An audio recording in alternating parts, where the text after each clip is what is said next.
नमस्कार दोस्तों, योग क्लासेस बाय जादौन में आपका स्वागत है। बड़े हर्ष का विषय है कि श्री प्रभु जी की कृपा से और आप सबके अपार प्रेम से प्रेरित होकर आपके अपने YouTube चैनल योग क्लासेस बाय जादौन पर 10 महत्वपूर्ण अध्याय लेकर आए हैं। यह 10 अध्याय कोरोना और फंगस जैसी महामारी से बचने के लिए रामबाण की तरह कारगर साबित होंगे। इस चैनल को चलाने का हमारा एक ही उद्देश्य है कि हम सब शारीरिक और मानसिक रूप से स्वस्थ होकर आध्यात्मिक पद को प्राप्त हो जाएं और श्री सद्गुरु के चरणों में स्थान मिल जाए। तो आइए हम अपने विषय की ओर बढ़ते हैं। हमारा प्रथम बिंदु था शारीरिक व मानसिक शुद्धि का स्वच्छता में योगदान। आप सब इस बात से विदित हैं कि हमारी सरकार इस कोरोना वायरस में ज्यादा महत्व स्वच्छता को दे रही है। उसका कहना है बार बार हाथ धोना है और लोगों से उचित दूरी बनाकर हम कोरोना जैसी महामारी को हरा सकते हैं। हमारे शास्त्रों में स्वच्छता का बहुत बड़ा महत्व रहा है।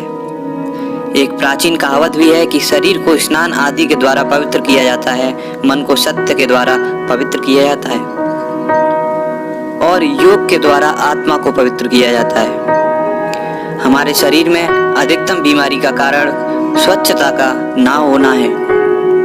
हम कुछ महत्वपूर्ण बिंदु आपको बता रहे हैं जो आपको अपनी दिनचर्या में शामिल करने हैं। यदि आप अपनी दिनचर्या में इन बिंदुओं को शामिल करते हैं तो आप ऐसी किसी भी भयंकर महामारी से अपना बचाव बड़े ही आसानी से कर सकते हैं। सबसे पहला और महत्वपूर्ण बिंदु यह है कि हमें ब्रह्म मुहूर्त में उठना है। हमारे ऋषि मुनियों का मानना है कि जो व्यक्ति ब्रह्म मुहूर्त में उठता है वह कभी बीमार नहीं पड़ता।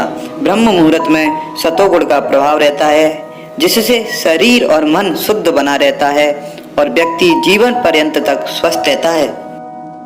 हमारा दूसरा महत्वपूर्ण बिंदु ब्रह्म मुहूर्त के बाद अच्छी प्रकार से शौच आदि से निवृत्त होकर पवित्र जल से स्नान करें।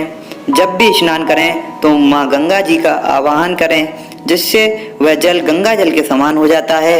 यह स्नान करने का हमारी संस्कृति का अद्भुत तरीका है। इसके 2 फायदे हैं। हमारा शरीर स्वस्थ होता है, इसके साथ साथ मन भी पवित्र हो जाता है। तीसरा महत्वपूर्ण बिंदु है हमें अपने हाथों की स्वच्छता का विशेष ख्याल रखना है। जब भी हम हाथों को धोएं अच्छी प्रकार से 4 से 5 बार हाथों को धोएं। अगर हो सके तो मिट्टी से हाथों को धोएं। हमारे ऋषि मुनियों का मानना है कि जो व्यक्ति मिट्टी से हाथों को धोते हैं हाथों के कीटाणु तो नष्ट होते ही हैं, इसके साथ साथ मन भी पवित्र होता है। जिनको हार्ट अटैक से संबंधित और मानसिक रोग हैं वह व्यक्ति मिट्टी से हाथों को धोया करें। अब चौथे महत्वपूर्ण बिंदु पर आते हैं, वह आपका भोजन है। जब भी हम भोजन को बनाएं तो सबसे पहले इस बात का विशेष ख्याल रखें कि जो भी हम मार्केट से सब्जी लेकर आएं उनको अच्छी प्रकार से गर्म जल से धोएं, उसके बाद ही उनको बनाएं। भोजन बनाते समय शारीरिक शुद्धि के साथ साथ मन को भी पवित्र रखें। जब भी भोजन बनाएं हम मन प्रसन्न हो और हो सके तो अपने इष्ट भगवान का ध्यान करते हुए भोजन को बनाएं। यह भोजन बनाने का सबसे उच्चतम तरीका है। इसके 2 फायदे हैं। सबसे पहला फायदा है आपका शरीर स्वच्छ रहेगा और मन में भी पवित्रता का और अच्छे विचारों का प्रभाव बना रहेगा। अब हम सबसे महत्वपूर्ण बिंदु की तरफ चलते हैं जो कि हमारा 5वां बिंदु है। हमारी दिनचर्या का सबसे महत्वपूर्ण बिंदु है वह है जल। जब भी हम जल पिए स्वच्छ जल का ही प्रयोग करें। जल आधा घंटे से पहले का रखा नहीं होना चाहिए।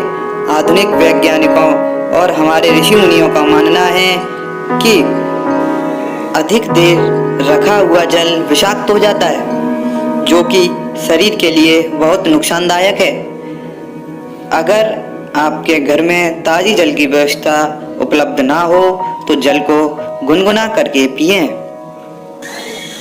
तो दोस्तों आज हमने हर एक कदम कोरोना के विरुद्ध सीरीज का पहले अध्याय के अच्छी तरह से सरल भाषा में जाना।